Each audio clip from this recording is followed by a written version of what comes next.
কাগজপতি কই আমার ভাই কাগজপতি আমার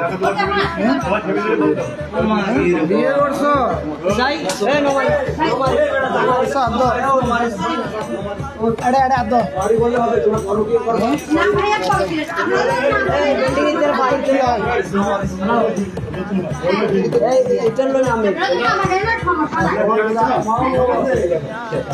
সমস্যা না তোমার তোমরা এরকম বিদায়তে অনুমতি আচ্ছা চলো না না তোমার বউ আছে তোর বউ আছে আর তিন যা তুই এই জায়গায় মুসলিম ভাইয়ের লাগে তোর কাম কি হ্যাঁ কাম কি নাম কি